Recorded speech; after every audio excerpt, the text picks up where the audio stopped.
Are you gonna still make this dip with me even though the quality of this video is a little questionable? If I waited until I had all the right lighting and all the right equipment and all the right timing, I would never get into action and get myself out there. And at my age, that's important. I knew that this dip would be delicious. Blending roasted tomatoes and roasted red peppers with roasted garlic and a couple of cheeses. I just grabbed my phone and went to town.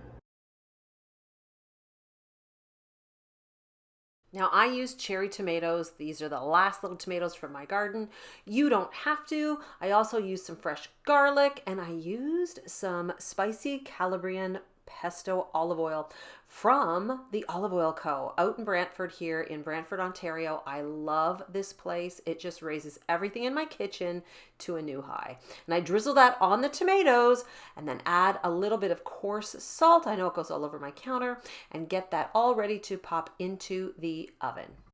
Now I had preheated my oven to 375 before I put these tomatoes in there so I could get a nice roast going on. I already have my roasted peppers done and ready, and I would love to tell you how long I put these in there for, but I actually don't know. I roast them until they're popped and shriveled and juicy and they look done.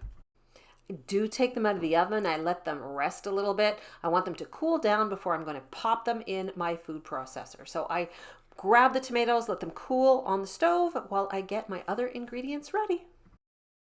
Roast enough tomatoes to make about 2 cups. I did throw 3 cloves of garlic on there. You can throw more if you like. Put them into the food processor, process them until they are a chunky puree.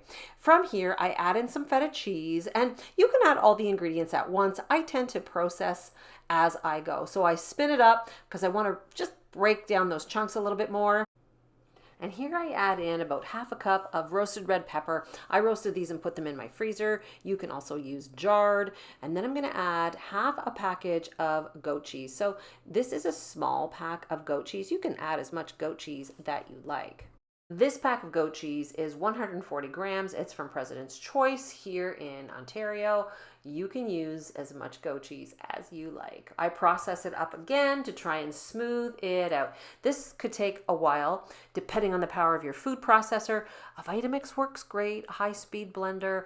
The immersion blender, not so much, unless you like things chunky. And that's okay because you're going to see that I can turn this into a sauce a little bit later. I'm using a little bit more of this spicy Calabrian pesto olive oil from the Olive Oil Company. I'm adding a little bit more to the dip just to round out some flavor. And again, I'll process it through. And there you have it. While I love hummus, I think this is an excellent addition to a veggie dip tray. You could even spread it on a platter for scooping with some pita bread. I'm just going to test this out with some veggies, some cucumbers, some carrots. I can put this out for lunch. I can even heat it up later, I think, with some crackers. So however you want to plate this, I think this is a lovely, colorful addition and something different to put on, say, a Christmas tray. Remember I mentioned the quality of the video? I'm just putting out some cracker and bread options to see how this looks. Don't mind the little black thing in the corner there. That's actually a piece of roasted pepper. And I'm finishing it off with another drizzle of this spicy Calabrian pesto oil. And I think this is going to taste awesome. In fact, I have extra, so I'm going to pop this in the fridge, but I'm going to heat this up a little bit later and toss it with some pasta, maybe some spinach in there or a side spinach salad, and I think it's going to be so good. So let me know in the comments if you think this is something that you would make. I'll include the link to the Olive Oil Co. in the comments as well. Happy cooking.